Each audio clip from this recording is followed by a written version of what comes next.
Hey everyone, this is PrinceWatercress, and welcome back to Let's Play The Days Before Christmas for the Mega Drive.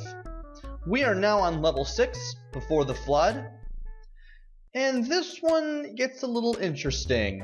Let's jump over to the copy cup that turns us into Anti-Santa here. And we're going to be taking down mice in diving suits and spiders that move up and down, collecting presents along the way. We'll be making a few leaps of faith, and there's some water down there. And there's some water running down that pipe in the background. And once you hit that continue bell, start running, because the water is just going to keep rising to the top. And if you're caught in it, you're going to lose a life automatically. You want to be very careful with the platform that you see, because some of them will start moving either left or right or up or down when you approach them. Some of them will go in and out of the background, like that one I just had to wait for. There's an extra life in case you need one, so thankfully you should be able to get through that part unscathed if you would at least make it this far every time before you die. And watch out for that red present there near the end, because that does contain a bomb.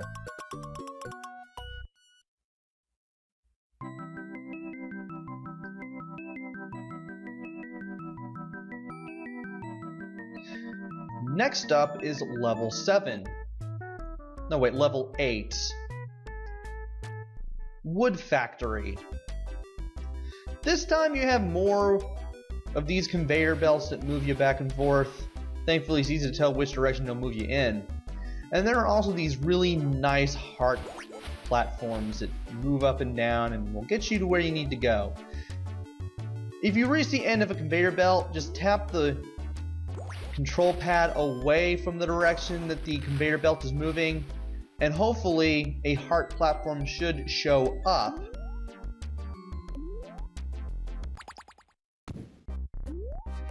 And here's another cup of coffee, and we will have to take this one to get rid of this guy. Believe it or not, when I started playing the Mega Drive version, this was the first time I met the brick wall monster. And the only reason I found another one in the very first level in the game was because I found him on accident. And that was when I knew that the brick wall monster that I mentioned at the beginning of part 1 was not in the Super Nintendo version at all. Apparently, when this game was made, it was made first. They added that monster into the roster of enemies that was in the Mega Drive version, and then when they ported the Mega Drive version over to Super Nintendo, somehow that enemy missed the boat. I'm not sure why that is. I'm not sure if it was accidental or if it was on purpose. I've never been able to figure that out. But we've managed to make it past that guy. We can collect a few more presents.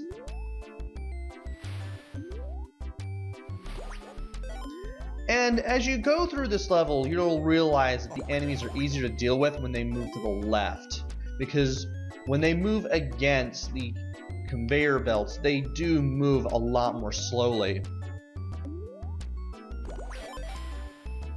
making it easy for you to take them down with your attack.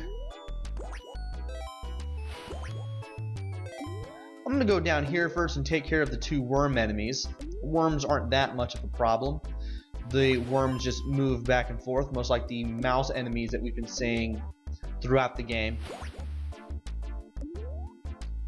And don't worry about that present, we are going to go back and get it. Be careful near this wall, because a boxing glove will push you back. Thankfully you can jump to it pretty easily, hit this bell, get this extra life, and then you can get all the way over here and get that present that we missed.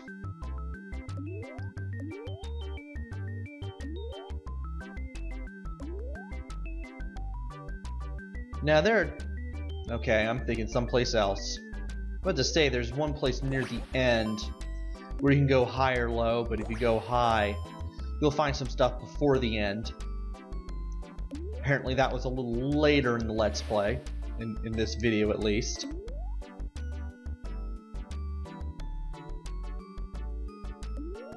And if I'm not mistaken, it's probably later.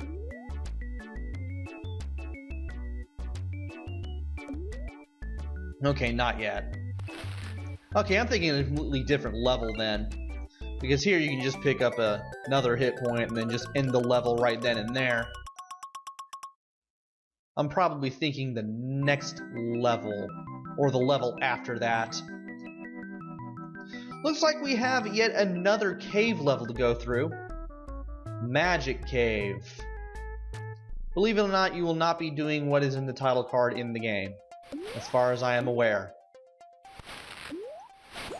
Have some new enemies here, these guys with big teeth that just move back and forth. You have tanks that will shoot at you. The tanks don't hurt you, but their shots do, which is rather interesting. And you also have these rocks, which will leap at you when you get close enough. They just come to life and leap at you. And don't try to walk underneath that cup of coffee, because you won't be able to.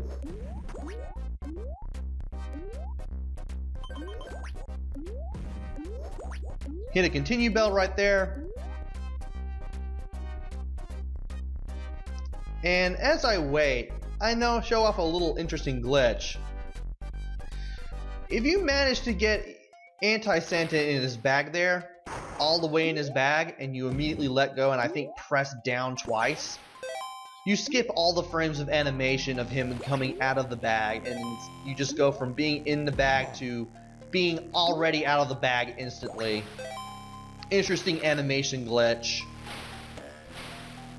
You have to time it a little bit, but you can definitely get Santa to do that. Not sure why you'd want to, it doesn't seem useful in any way, but you can. And now we're leaping over these rocks and these little arches that are slightly lighter than usual. These little stalactites that are... Oh, stalagmites, I forgot. Stalactites are the ceiling. Stalagmites that are lighter than usual. If you walk into those, you get sent back a bit, and it can be annoying and it can definitely catch you off guard. Also, jumping in this version feels a little weird at first. If you hang onto a wall while you're holding forward during your jump doesn't go as far as you would want it to. Also, I have trouble with this stalagmite here. Thankfully, third time is a charm, and I'm able to get over that. There's an enemy, let's just stay under him like that so we can get the extra hit point. And I try to get close enough to this guy without running into him, and sadly, I could not do that. And I'm taking some really dumb hits right now. Thankfully, we're at the end.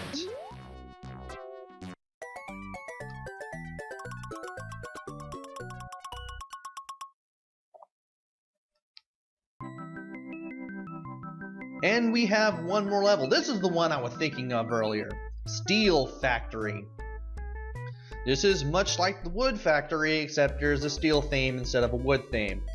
You have a few new enemies here, such as race cars that will zoom towards you and sometimes jump over pits. As well as these model planes that just fly around in an oval shape pattern. But they're not really that hard to deal with. And you have the tanks too. They now show up in a purple color instead of a green color. They don't really seem to shoot at you. And I go ahead and grab that anyway, which is a good thing, because it probably would have been tough to avoid these steel platforms. I don't kind of trust them because this isn't the best programmed game in the world. It's kind of solidly programmed, but after playing worse games, I'm afraid of doing anything less than landing dead center on them. These little pipe platforms like the one I'm standing on now. As I wait for Anti-Santa to wear off, and we've finally done it. So now I can open that present and save an elf. And you do want to... No, you don't want to. I forget, there's no brick monster past this point. You don't see the brick monster that I mentioned earlier very often, as far as I can tell.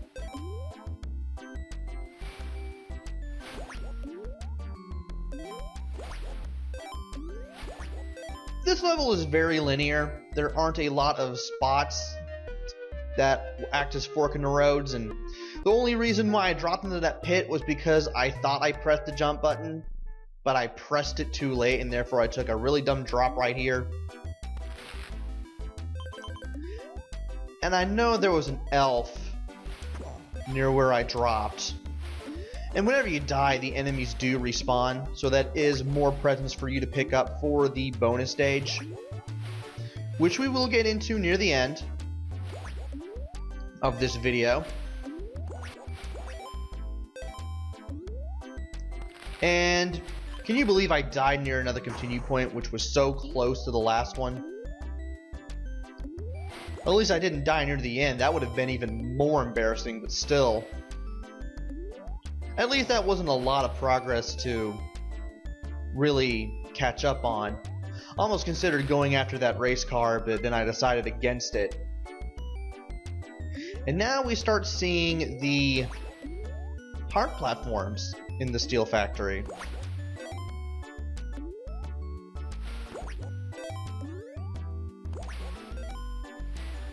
Take down a couple of race cars, take down this tank, take down another tank, take down another plane. There's a race car that comes out of here, so you want to be careful for that. If you keep attacking as you make your way to the right, though, you'll probably won't even see it as you're busy speeding through the level. And it's a good thing I looked down, because that way I was better able to see the conveyor belt that I landed on.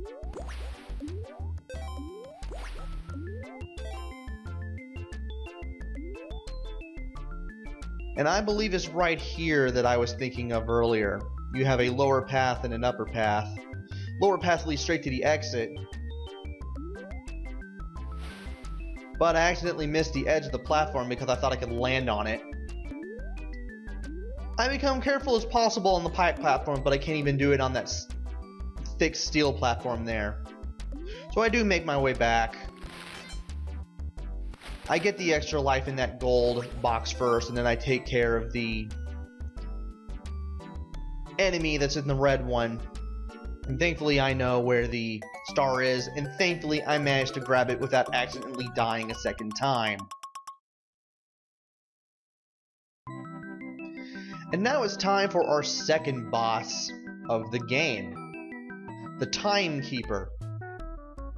There's a trick to this guy. It's been a while since I played the Super Nintendo version of this game, and you'll probably lose a life or two trying to figure out how to not only get this guy to do what you need him to do, but also just to avoid him as you do it. You want to approach him, and you can either jump on him, which I wouldn't recommend, or you can shoot him with your magic while he's going up and down this half pipe here. When he's flashing, he's invincible. You're going to have to wait for him to stop flashing before you can hit him again. If you don't get close enough to him, he'll keep spitting these gears out until you do. He is a anthropomorphic watch after all.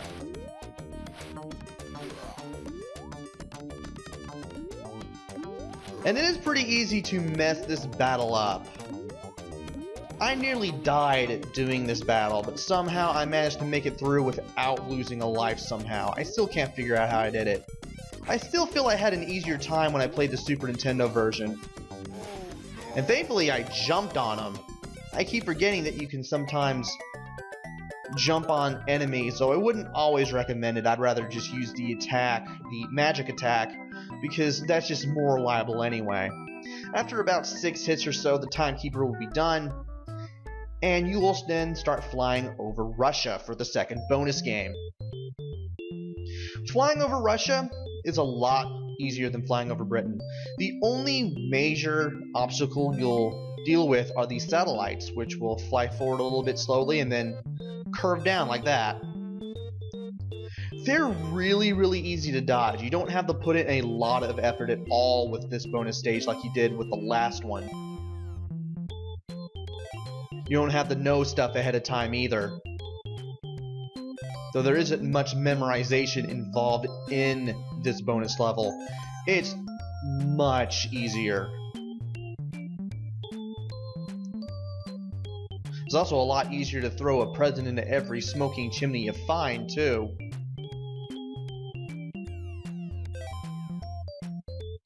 By the way, your present count does go down whenever you toss a present. Not sure if you noticed that. Present count up there in the upper left-hand corner, followed by the amount of hit points you have, followed by the amount of lives you have, and then finally your score, which is there just for show. Now that I finally mentioned the heads-up display in the top of the screen. The password here is X6THTWG. That is your password for getting you halfway through the game. So you can finally skip the first half of the game there. And that wraps it up for the second quarter of the game. Join me next time where I go through stages 13 through 18. Until then, this is PrinceWatercress. Take care, stay safe, and thanks for watching!